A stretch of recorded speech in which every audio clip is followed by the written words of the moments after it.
DJ Paul was popping. What up? What up? What up? How you doing, man? Man, I'm loaded, man. The same way I was last time you seen me. Loaded with money or weed? No, both. I'm loaded with. Love. I'm loaded. I got a loaded potato waiting on me to eat out there. You know, it's got There a you little go, bacon baked sour potato. cream. Yeah, baked potato. Nah, I'm Bacon high. bits. I'm high as a motherfucker, bro. High as hell. That's the way to be, man. It's Been California. smoking. You gotta be high, man. Man, I'm trying to catch up to you. We were just talking before we started rolling, and damn, Steve was telling me, man, what's again his book on albums? You about to be there because I got 33 albums. And I said, nah, bro. There's people that got way. You just said the last time a fan counted with CDs, which is, you know, they ain't really pressing CDs. 98. Like 98. What you 90 got? We got over 100 CDs out. Man, But it ain't just 3 6 Mafia. It's like, you know, the Project Pass, the Gangsta Booze, all the Yep. stuff we produced on the side and underground tapes. And I had 16 volumes just DJ Paul before we even put out an album. yeah. So, high school, man. Just getting Long it popping, time. huh? Yeah, man. Getting it popping. Too much work, man. Though you don't want to make that many albums. It's too much work. It's a lot of work, bro. I'm thinking right now, like, how do I go from all morning talking marijuana business to coming here to now I do interviews, I guess, which is pretty trippy. I don't even know how this happened. And then tonight, I got to go to the studio and just get on rapper mode again.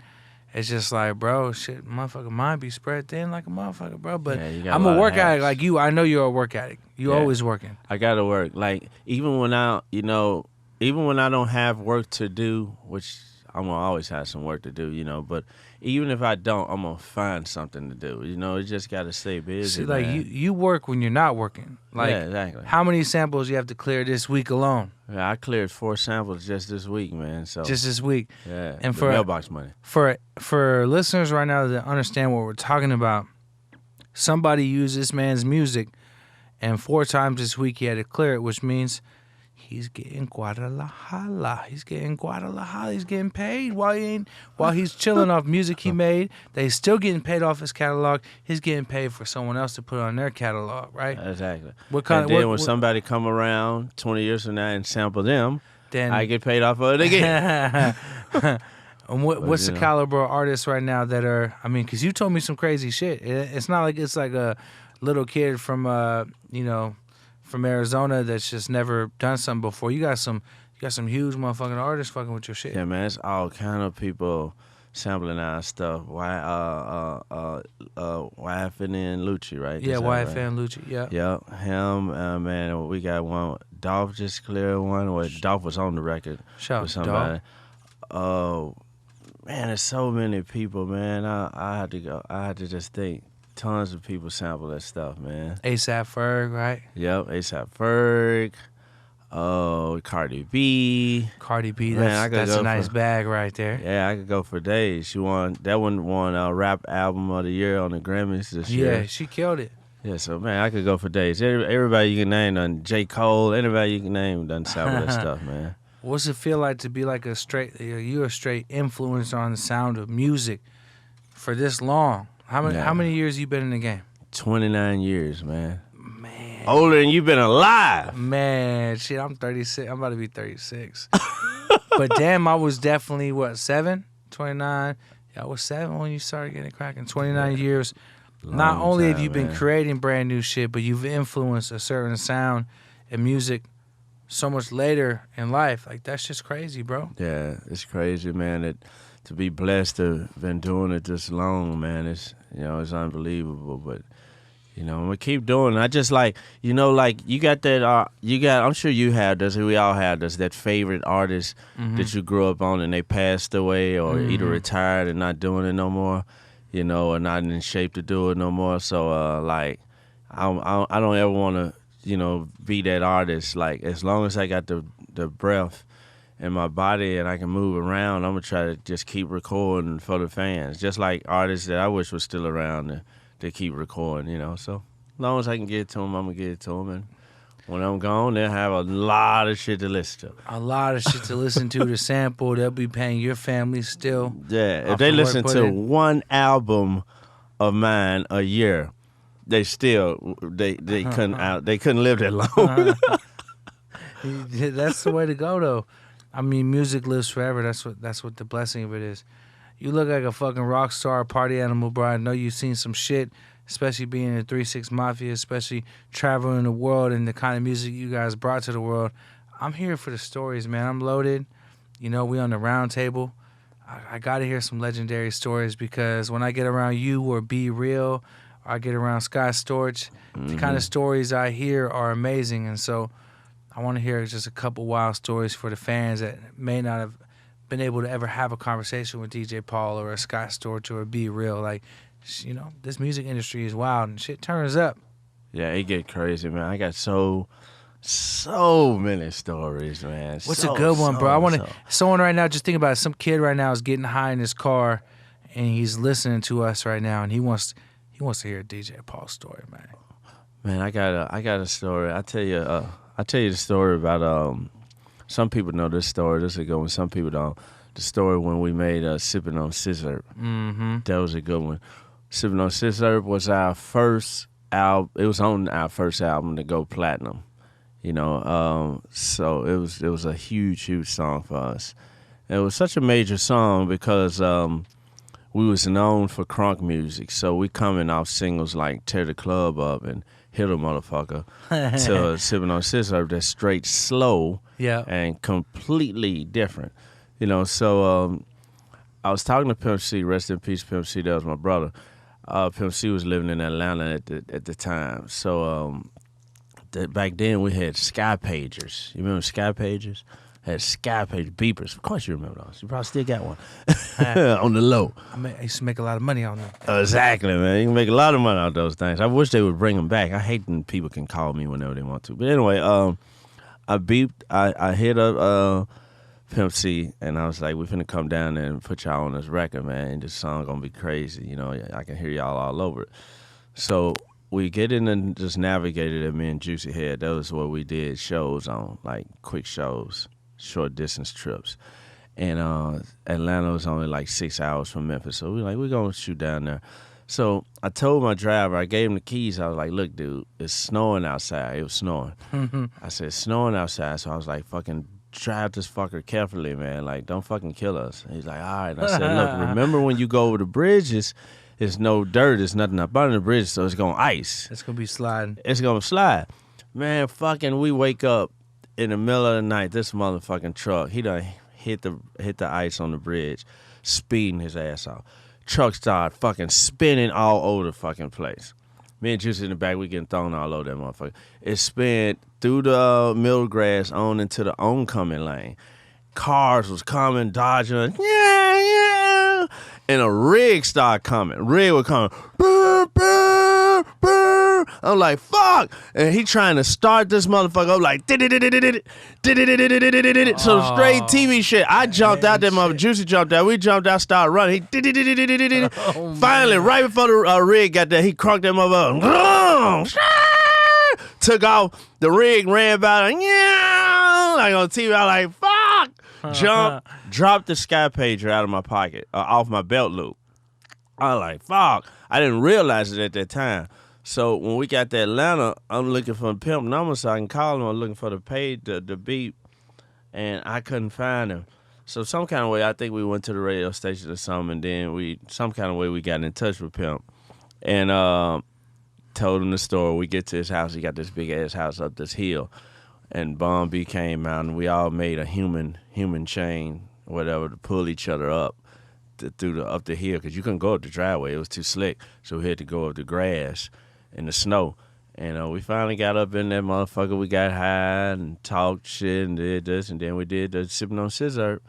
And then when we left, we all just ran and slid down the driveway. Juice and all, we just slid on our ass. Just slid down to the truck, got in the truck. We ran home. Coming back through Mississippi, I saw it was shit all over, like what other people had ran off the road. But I knew ours. When I saw it in the middle of the road, I saw the snow was in circles. I said, nigga, I said, pull over, that's what we had to wreck at. Because I saw the circles. I said, I'm going to see if I can find my pager. I get out, found my fucking pager in the snow. Still working. Had 304, 187, all kind of crazy shit in it from when my girl didn't know what the fuck I was at. Whatever. You remember 304? That was Ho. Yeah, Ho, yeah. 187, yeah, man. Blah, blah. 143, I love you. Yeah, all that shit. Hold on, 143, I love you. That was, I it was knew that I, because I is 1, and then love is 4 letters, and then you, 1, 2, 3. It was, I don't know, maybe that was some shit I had bitches texting me that's back a crazy one. 143. How did you just make that up? How did you get love out Nah, of 143 because it was a short way of saying it because I is 1 letter, love is 4 letters, and you is 3 letters. 143. I love you. And what country was this in? This was in the motherfucker. This was in the Bay Area. This when I had the root beer thing. I had a root beer pager, and bitches used to text me 143, 143. I'm like, okay, shit. Oh, wow. So I get out, fucking found my pager wet, but still working. We went back home, and I was like, this song got to be a hit. Because every time you go through some shit, making a record, it always be a hit. Yeah. Like Teddy Club, we went through a lot of shit making that motherfucker. It was hell, man. We mixed that song a million times. We made a bunch of different versions, but how many people you think got their ass whooped to tear the club up? Man, so many. Many people, right? Yeah, people got killed to that song. Damn. I've seen people get killed to that song. Damn. R.I.P. I can only imagine. That song makes me want to work out, and I'm a big lazy bastard. So I know if it makes me want to go, you know what I mean? Like that shit had definitely started some fights somewhere for sure. Yeah, now that song right there, crunk as a motherfucker, man. Turn up, huh? Yeah, they still turn to. I just did a post on my Instagram, motherfuckers getting turned up to that shit. Like it's brand new. What'd you think about the Who Running challenge? That shit went crazy. Yeah, it was crazy, but you know what? I'm gonna tell you. I'm gonna be honest with you. You bodied everyone, but go ahead. Yeah, everybody told me that. 2 Chainz told me that. The Migos told me that. But anyway, Who Run It was my favorite 3 6 Mafia song. It was my favorite 3 6 Mafia song until the challenge. And it just got burnt out on it? Yeah, I got burnt out on it. Because everybody was doing them. And some of them was good, don't get me wrong. But some of them was so bad, it made me want to throw a rock at myself in a mirror. Like, just for making a fucking beat.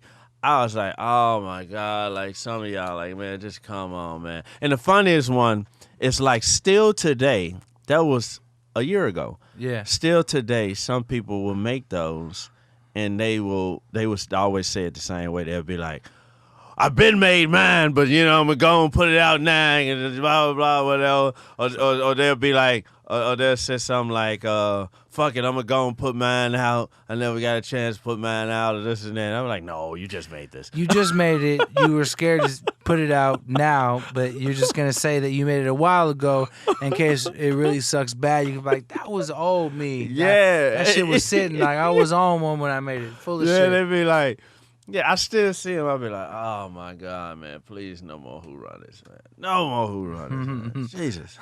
I'm glad you came back to Son Everybody, though, because when you came back with yours, I was fired up. I'm like, okay, here we go. I wasn't going to make one at first, but then everybody was like, man, you got to make one. Because I was like, it don't look right when you remake your own songs sometimes. Sometimes it's cool, but then sometimes it's not.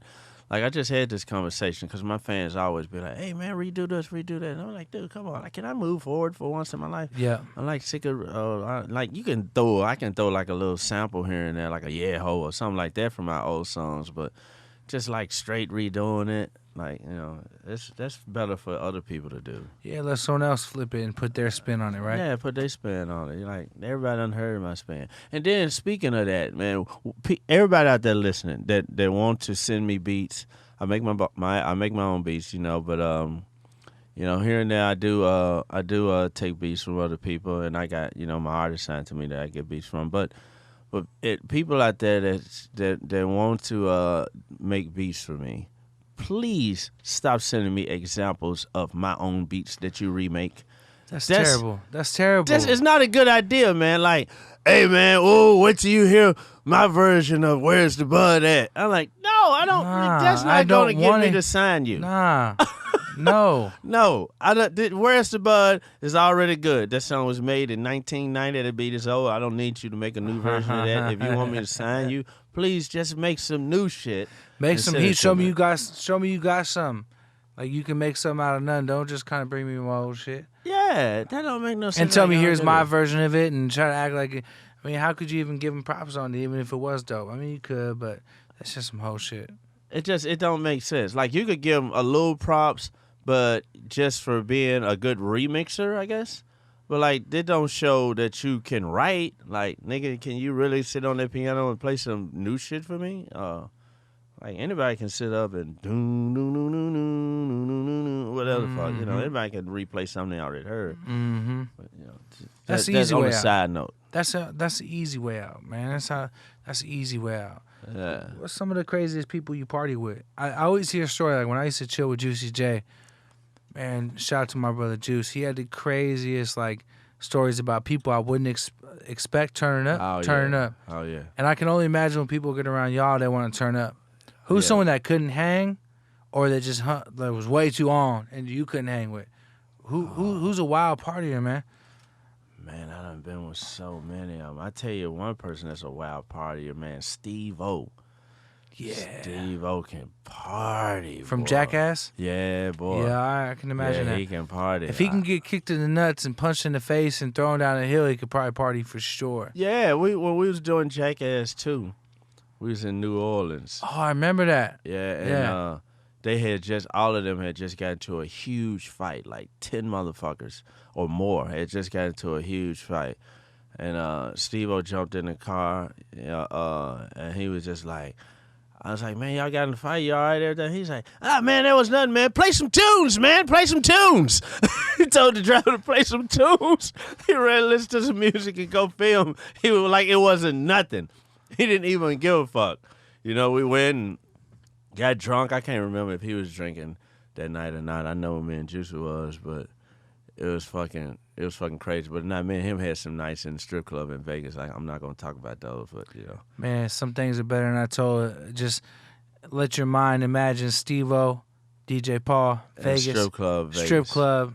Yeah. Man. Tom Green was with us too. Tom Green? Yeah. See, that's what I'm saying. Like, y'all had some legendary kicking sessions, bro. Like, oh man, I could go for days, man. Come on, man. I was hanging out with Paris Hilton so much back in the day that if you look on the internet right now, they thought me and her was dating. They called her Paris Beauregard. They thought we was dating. Like, it's all kind of, you know, hidden cameras over here seeing me and her. But we wasn't dating. We wasn't doing nothing. She was just my homegirl. We just fucking chilling, going to these after-hour spots and shit in L.A. because I was new out here and I didn't know where that shit was at. And she was showing me where that shit was at. when did you move out to L.A., bro? 13 years ago. Was it like a huge, like, culture shock? Yeah, of course. It's like, what the fuck? I'm in Yeah, LA. It was the most different thing in the Everything's world. accessible. It's wild. It's Yeah. different than. It's wild as fuck. But you know, you just gotta. I had to learn early that, you know, like, people out here, when they not gonna always do what they say they're gonna do. Like, you got some ones out here that will, but you got a lot of ones out here that won't. It's a lot of bullshit. Yeah, I had to learn that. So when I first moved out here from Memphis, like, if somebody in Memphis said they gonna do something, like, they gonna do it. Like, you If not, you're fucked gonna up see if him you and don't. call him the fuck out about it. Like, bro, what? Yeah, you gonna get Yeah. called out like, bro, I thought you said you was gonna do it. Like, what the fuck? Like, out here, motherfuckers just won't answer your phone. Or, no, then you'll see them, like, later on in the club, a month later, they be like, hey, man, where you been at, man? I've been looking for you. Oh, man, I got my number changed and this and that. Like, and the Oscar goes to, you're fucking acting right now, aren't you? You're an actor. A lot of actors, though. Man, a lot of people sell dreams out here, but A lot. you know, you can't get over on guys like us. We see him right away and be like, this guy is full of shit. He's gonna tell me a bunch of things that he thinks I want to hear, and I'm definitely gonna block him from my phone when I bounce out this conversation. Exactly. Motherfuckers be exactly. phony And that's how baloney. it is. So I learned that from the beginning. I learned that, like, I was like, and one of these motherfuckers said they finna do something, like, I don't believe shit till a check clear. That motherfucker clear. I don't even give a fuck if you give me the check or give me the bag. I'm gonna hold that motherfucker up to the light when everything go through. When I sell it, when I get that motherfucker to another motherfucker and they accept it, then we can talk. Cause the shit probably counterfeit. I don't even want your bag, nigga. If I can get that bag to another motherfucker and get what I want, and it went through with him, then I'm gone. Yeah. Who put you onto like your business? Because like a lot of artists in the game are just artists, but Yeah. you're a businessman. Yeah, my dad. My dad was a businessman. He owned a company. He owned a pest control company, and he did real estate on the side. So like still today I do real estate. Yeah, you were putting me up on game about real estate. Yeah, because I learned it from my dad. And when I was young, I was a kid. I used to see my dad, but he used to go to he didn't have nobody really helping him, so he would go to the properties, be up under the sink fixing shit himself and all that. And I'd just be sitting on the ground playing with my toys and shit. And I learned everything from my dad because he was a real entrepreneur, and that's how I just learned to stay like that. You know, for the young artists listening right now that may not be popping, and for the ones that are popping, I mean, stop spending your money so crazy. You got to invest in real estate. You got to invest in other businesses. You can't just blow bread on belts and shoes and jewelry, which is probably lab diamonds anyways. Yeah. You know what I mean? Motherfuckers out here just blowing bags, bro. And they're irrelevant so fast. Yeah, you got to really, really watch it because, you know, like I spent a lot of money in the past. And I mean, I still spend a lot of money, but now I spend money on shit that makes sense. So like now everything I buy, I'm buying it on a credit card that's gonna give me benefits, like miles for flights, free hotel rooms, shit like that. All of my bills are gonna be on a credit card that's gonna give me something. You know, walking in somewhere with cash, I ain't gonna get shit from that. You know, nope. You ain't gonna get nothing from that. So I learned a long time ago that you got to make your money work for you. So like, just making money is just the first step, which you know all this. Then you got to make the money work for you. So you got to put the money to work. And the money got to work way, way harder than you because the money can go farther than you. So you got to work when you're asleep. You got to make sure getting money is one thing, keeping money is a whole other thing. And it's harder. And like, a lot of people don't know it. Like, it's easy to get money. A lot of people be out here fussing all the time like, oh, man, I can't get this. I can't get that. Won't nobody give me a chance. You know, want this and that, blah, blah, blah, shit. Didn't nobody give me a chance. You know, we put our own, me and Juicy put $4,500 into something that made us over $45 million in a small amount of years. That's fucking crazy. So, you know, didn't nobody give us a chance. We was in small town Memphis. We didn't have no major record labels down there. You know, we pressed them motherfuckers up on our own and just went for it. You know, we drove around in my little fucking Ford Explorer, passing them fucking tapes out. But anyway, it's easy to make money, but keeping money, as you know, you make a lot of money. Keeping the money is the hard part.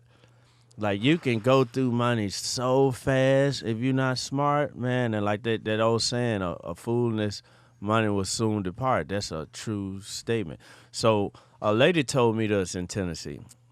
She said that she read somewhere that it's like a saying that you're supposed to have 7 forms of income. And if you can have 7 forms of income, that way when one of them run dry, you got 6 more. 2 of them run dry, you got 5 more. And it goes on and on. So I always try to keep 7 forms of income. So the guys out there that's rapping and you think that you're going to survive off rap music your whole life or be like a 3 6 Mafia or something and be making money off rap music for 29 years, no, we was lucky as fuck. We was blessed. Yeah. I don't know why, but for whatever reason we was blessed. And, that don't happen for a lot of people. We 1% of the population in the music business, so you always got to take that money and put it into other things, and you need to put it in, like I said, it need to be 7 different things. You got to use this platform if you're an artist to spread your wings, because I never heard that theory, but I definitely live by it. I'd be like, look, if the music stop, I got Cookies. If Cookies clothing stop, I got the weed brand.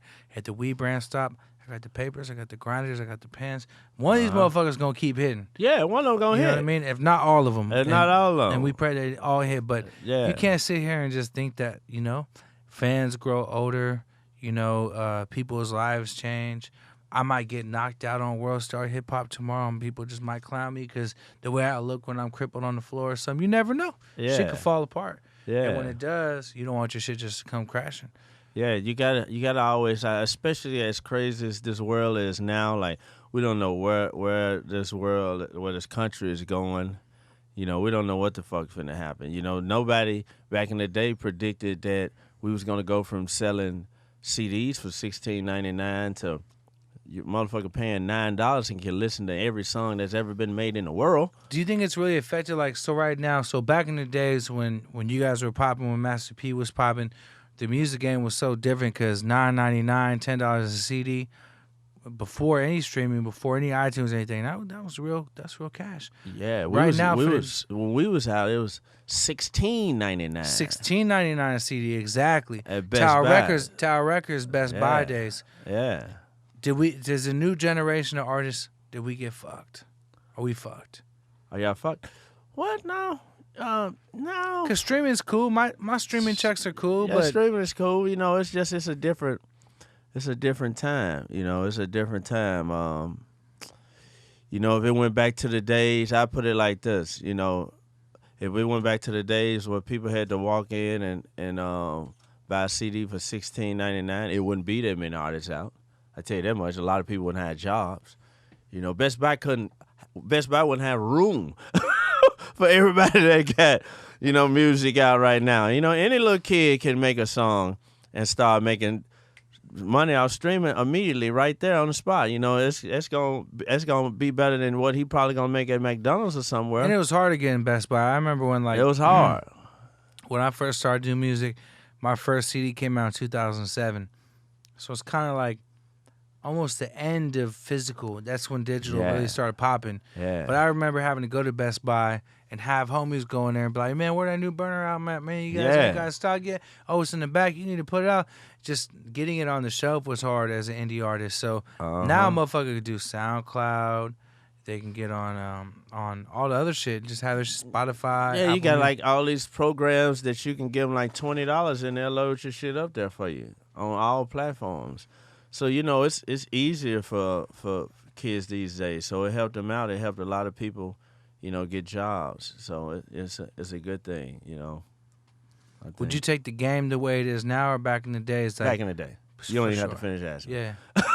It was Back in the day. way better groupies, more loyal groupies. Oh, God, everything was way better. Way better groupies, more money in the rap game. Yeah. You know, motherfuckers was way realer. There's a lot of bullshit out right now. Yeah, way real. What the fuck? Because it's basically like take your flower or whatever.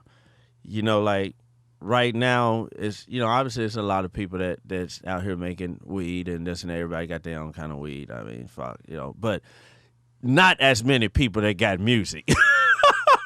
It's millions of people make music. It's so hard to stay relevant for me in the rap game. God damn, there's so many people making music and they're So young many. and they got just catchy and different flow, and it's just like, damn, man, it's just wild. Everybody make music, so, you know.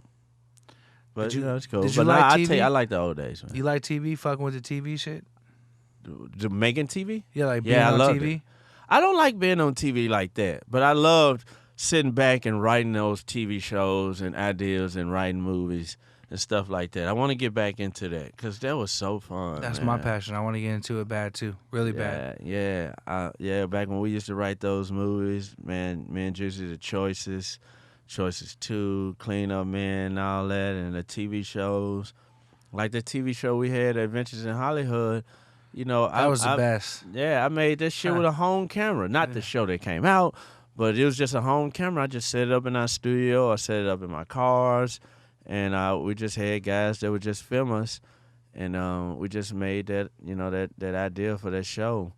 And then, you know, this shit came out. It was, you know, people didn't like it at first. Well, the people loved the show, but people thought we were sellouts. Because, you know, we was like the first rap group to have, Flavor Flav was like the first rapper to have a reality show, and then we was like the first rappers after him.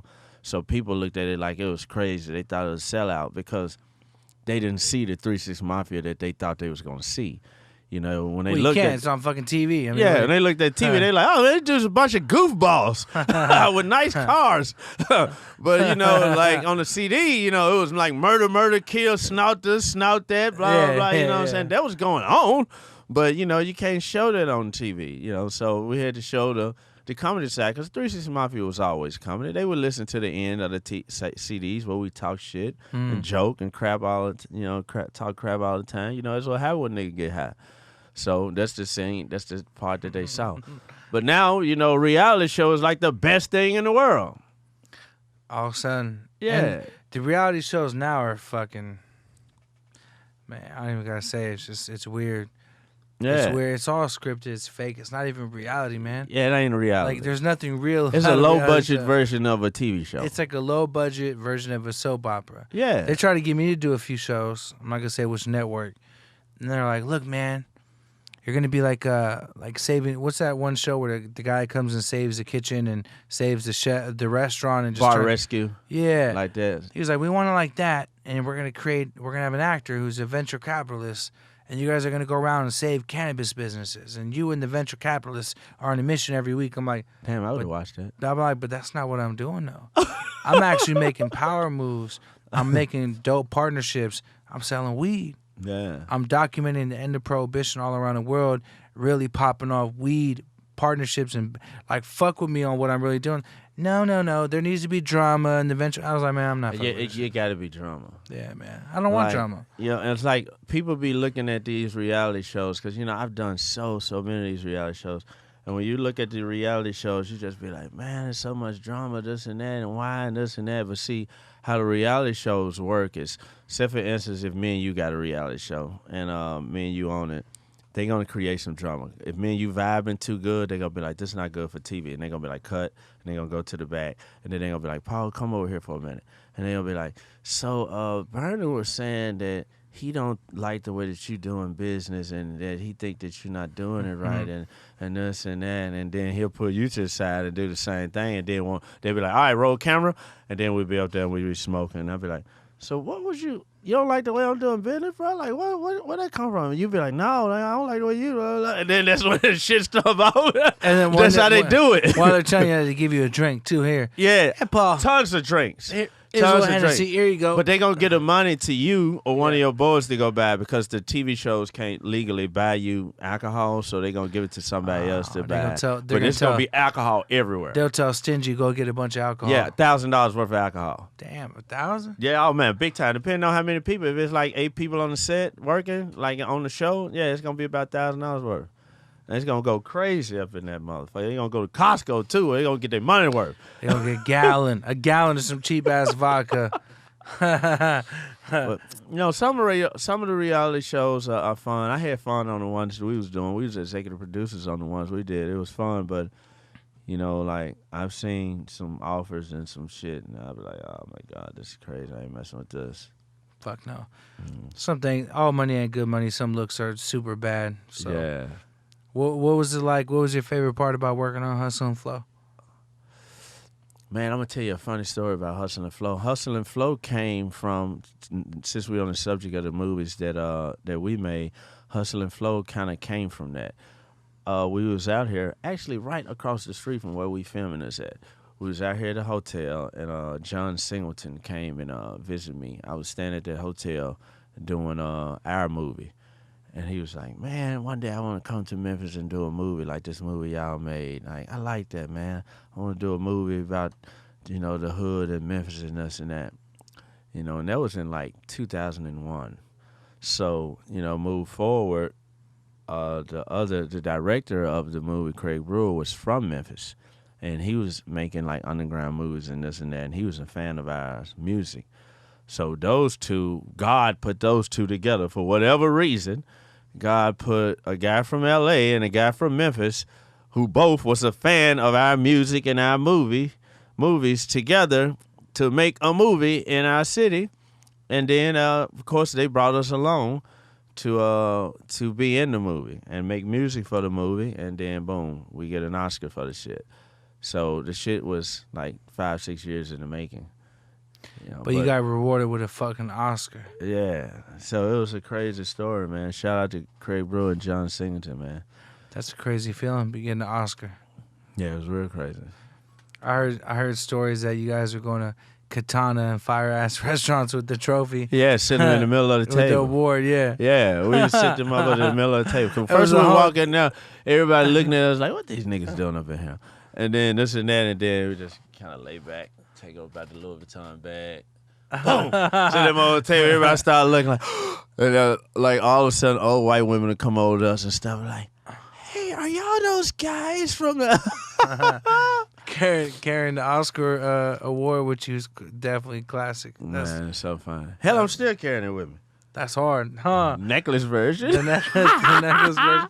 I mean, Jay-Z told me to do this. look, now a lot of motherfuckers can say they got an Oscar. Yeah, exactly. That's wild as hell. Yeah, it's cool. Man, what do you think about like production today? Like producers, the way they're producing. Because when I jumped in the studio with you, I was able to do 3 things. One, you made the shit right on the spot, which was dope. With Scott Storch, which I ain't put that record out yet. I'm waiting. I've been holding that beat on the pedestal because Didn't y'all Instagram that one day? I put a snippet of it on Instagram. Yeah, that shit hard, man. That beat is crazy. But I That's had so you and crazy. Scott Storch work together in person. Right there, you whipped up. And another one, well, most of them came out already, but what do you think about like producers right now? Like, are they being lazy? Because I see how you work. Yeah. You get right to it. It's actually some good ones out there, man. Like, it's some real good, like, what I like about today's kids is, and I'm talking about, when I say this, I'm talking about more like recent, maybe within the last 2 years or something.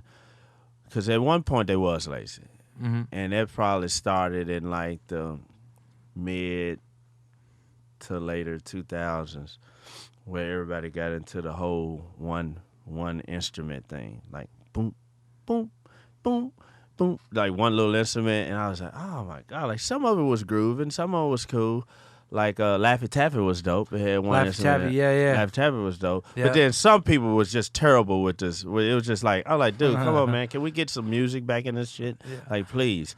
And they was getting lazy with it. I remember some years back, maybe a couple of years back, Future made the Purple Rain mixtape or something. Yep. He had music in that. I liked that motherfucker. It was jamming. He had music in that, and I was like, oh, thank God people are starting to put music back in songs. Because, like, I had a fan tell me one day, I was posting about how a couple of years ago I started practicing minimalism. And what a fan said, I wish you would minimize these beats. I'm like, I can't go this one instrument shit. I do it here and there, but like I like my shit to be like hard. Like I want my shit to sound like a movie, nigga. Like some motherfucker really finna get killed in this shit. Like nigga, I need this shit to be dramatic. So, but now listening to some of the new producers, I like what they doing. Not as far as adding a lot of music, because a lot of them still ain't doing that, and they ain't really about that. But I just like the way that they affect a lot of that shit, like the techniques, the reverbs they're using, this and that. Like they having the technology in your laptop versus in our days, we didn't have it in the laptop. You know, the drum machine didn't have nothing in it. You had to tell the engineer to add some hall or some reverb, this and that. But now, right there in the laptop, in the program, they gonna have all kind of little VSTs and shit that they can start twisting on and in their laptop and make this shit sound better. Make it sound crisp right off the gate. Yeah, all kind of delays on this and delays on that and blah, blah, blah, flange on this. They can do all that. So I do like that. I like that. I like how these young kids are getting real, real creative with the production. Have you ever worked with Dre? Dr. Dre yet? I wish. No, I haven't. I've hung out with him a bunch, but I never worked with Dre, man. I want to, man. That'd be wild. Dre was my favorite. Man, he got heat, and I think that just you being around him will bring a different kind of like energy and hunger out of him too. Yeah, I wish. I can see that. I don't know if Dr. Dre hungry in no way, but you know. I mean, you know what? I know what you're talking about. Even if he's caked up, he got all that bread. He's still a producer at heart. He's still in the music game. And when you get around someone that got that energy, that vibe, it's gonna bring it out of you. Whether he's like, nah, I'm buff, I got $1 billion in the cuts, I got a beautiful house, I'm gonna go chill on a fucking boat in Mallorca or whatever the fuck, somewhere crazy I can't even pronounce right. But yeah, some of them places you go on your Instagram. Man, I don't go enough places, man. I'm trying to move around a little bit. Yeah, you got to. I got to. Duck, get plugged, man. Man, gotta get it, man. You can't get this money just to hold it, man. No. You gotta invest it wisely, but then travel a little bit. But yeah, I know what you're saying about Dre. Every time I've met Dre, seen Dre out or seen Dre at the studio, he always smiled and gave me a hug, and we always had a conversation. He always talked to me. He felt it. We just ain't had a chance to get in the studio. Man, hopefully one of these companies really sell, and I'm gonna try to attempt to make that happen, man. If I get my bag ignorant, there you go. yeah, we're gonna do some player shit. There you go. I'm with it, man. You got a project with Yellow Wolf? It came out already? Come out tomorrow, man. Okay, man. you were telling me about it. Okay, so it comes out tomorrow. TM3 Trunk Music 3, man. Make sure y'all go get that. It's man. fully produced by you. No, not fully produced by me. It almost was. We did so many records, but what happened is we ended up putting half of them to the side for his next album. I think it's gonna be Ghetto Cowboy. So on That's this, a great title. yeah. So we using it's 3 of them on this album that's coming out, and then we got about 6 already 8 already to the side for the next album. So he wanted to spread it out.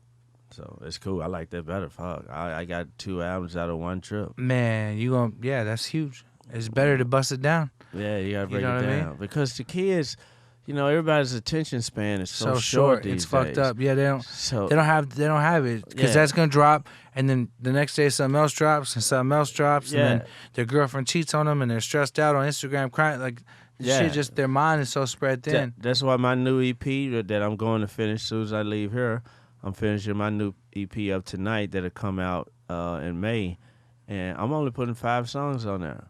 But then like July, August, I'm gonna bring out like another 5. And then, October, Halloween, like I do every year, I might bring out another 3 or 4. I'm just going to do it like that. Because like you said, if I bring out an album in May, okay, in a week, they'll be, the next day, they'll be on to something else. They'll probably double back and, still jam a couple of songs on there. But they're not going to just sit up and just listen to a fucking 10, 15, 20 songs over and over again. Yeah. Fuck no, I'm going to just break this shit down. That was my weakness for hell long, bro. I put like 20 songs, 22 songs. Man, in we an all album, did it. man. Me Just, too. Man, I can't do that no more, man. I'm gonna bust it down to maybe 10 or 11. Yeah. We gotta do. I still want to do a whole EP produced by you too. Man, let's do it, man. Please, I want to do that. I want to whip that up. We need And a Paul also, and too- Berner joint. Man, come on, Paul and Berner. You bring a nice sound out of me, man. I'm ready to get Yeah. in there and switch the flow up a little bit. And also, I want to get real high with you at some point soon. And I want to write a little crime flick with you, a little flick. Man, let's do Some it. Beta Tennessee shit, bro. Man, that should be hard. Bro, Let's do it. seriously. Yeah. I'm Because with it. anyone in the game knows what happens. That's the hub for a certain, mailing companies, and some shits went down, man. Yeah, I remember. You know what I mean? remember. So we gotta definitely get a little flick, and that's the passion play right there. Let's do it, man. You'll have so much fun. It's so much fun writing movies. Man. I need to be gamed up. I need Big Bro to teach me how to get down. I can show you. And it's serious money. And like right now, they got the I heard the government got some good deals going on for movie producers. It's like I think it's like some kind of 80-20 deal where you only pay on taxes, you only pay like 80% of what you make off of movies these right Really? now. Yeah, I heard some shit. They like realize that. this shit's expensive as a motherfucker, bro. It's Shit. expensive, but it's entertainment, man. It's all We need got. entertainment. We The world need needs it. Shout out to the government for doing something nice, man. There you Shit. go. Yeah, leave They that made wall marijuana alone. legal. That was Man, nice. Marijuana's legal. They're trying to build a wall between here and Mexico, which is fucked up. God bless Mexico. Viva la Mexico, man. We love Mexico. I'm gonna get on the other side of the wall right before they finish it. Yeah, I mean that's They got fresh food over there. Yeah, they got real food. steroids in it. you can still pay people off over there. You know what I mean? Like, shit. You gotta be able to pull up and be like, hold up, bro, we good here. I said we good. Break off a little bread. Like, you can still get down in Mexico, man. Shit. Yeah, Mexico's shit. One last thing, man. I got one more question for you, man, and we're gonna go chop some more game out here, get you some good bud for your studio session. But I need that. what's the one thing that you still haven't done yet that you gotta do? You already done it all in TV, music, movies, probably a bunch of other property invest. What's one thing that you still want to do that you ain't done yet? A vacation. Bro, A vacation. you need to take a goddamn vacation. I'm finna take a vacation, man. I'm gonna tell you where we need to go. vacation. I'm gonna tell you where we need to go. Where? You have to go to Kauai. Man, I was supposed to go there with I got a friend that got a property there. Danny Way, the famous skateboarder, he got property there. I'm gonna go there. I'ma tell you I was two reasons supposed to why. go with Yellow Wolf when he was filming this reality show there just last year, but I didn't go. So like Waikiki, Honolulu, all this shit, Maui, it's cool, but it's just too many people. You Yeah. go to Kauai, two things. It's an island. Everything shuts down early. You can relax your mind. And it's not so hot all the time. The fog will come through. The rain will come through. It's just got a good vibe over there. I'll put you with all the right people. But you got to hit Kauai in Spain. Barcelona's the truth. I want to go to Barcelona. You know, man, swear to God, on my list in my phone of vacations to take this year, the first one that I wrote down, this ain't going to be the first one I'm going to. The first one I'm going to is Bangkok in a couple of weeks. Ooh. But the first place that I wrote down that I want to go is Barcelona, Spain, because I watch the Travel Channel all the time, and I write down places that I want to go when I fucking get out the studio. And Barcelona, Spain has a popular time that's like I think it's in September. Somewhere in September or somewhere, they got this long street where everybody shops on or does this, and they got all these famous churches that looks fucking hella dope. Man, yeah, I just I'm got going back. down. I just got back. They got the food. I heard. The food's on smash. The people are hella cool in Barcelona. The motherfuckers are so cool that during the day, they take a nap. They shut their stores down and take a nap. It's called a siesta. And then they open back up. So they got food. They got good vibes. They got amazing architecture over there. They got the weed clubs too. You can go buy weed in this. It's way more advanced than Amsterdam. Fire. Wow, you can buy weed in Barcelona. Man, you can go in the spot, get yourself a hot chocolate, buy some bomb ass weed like I'm smoking right now, California weed. Wow. You can smoke. You can relax. Spain's the vibe. When you go, let me know. I'll tell you exactly where to hit up. I think that it said on that thing I was watching that in August, everything shuts down for like all like some kind of major break that they do, something. Probably kind of like what you was talking about, what they do during the day. It's like a month fucking break or something. Yeah, it looked like a month break or something in August or whatever. But then I heard when they crank back up after that, it's the time to go or something. It goes crazy. Yeah, I definitely want to go to Barcelona, Spain, man. Fuck. You got to, bro. Yeah, I'll meet you out there, man, for sure. Yeah, man, there you go, man. Yes, you gonna sir. take your jet with the cookie logo on the side of it? Look, I ain't got a jet yet, but I just bought a tour bus. Good. I bought We'll a take tour that. bus, We'll take a brand new tour bus to the boat. We'll take that to the boat. Yeah, man. We'll pull that up to the boat, and then the jet's coming soon. No, Yeah, the jet gonna pick us up off the boat. Air Burn got you back anytime, bro. There you for go, sure. my man. Air Burn got you. Much love, my brother. I appreciate you sliding you, through brother. the round table, man. Always, and we man. got plenty more Anytime. shit to do too. That's my Mafia. dog, Yeah. DJ Paul, Mafia. If you like what you're hearing, man, make sure you subscribe to the channel.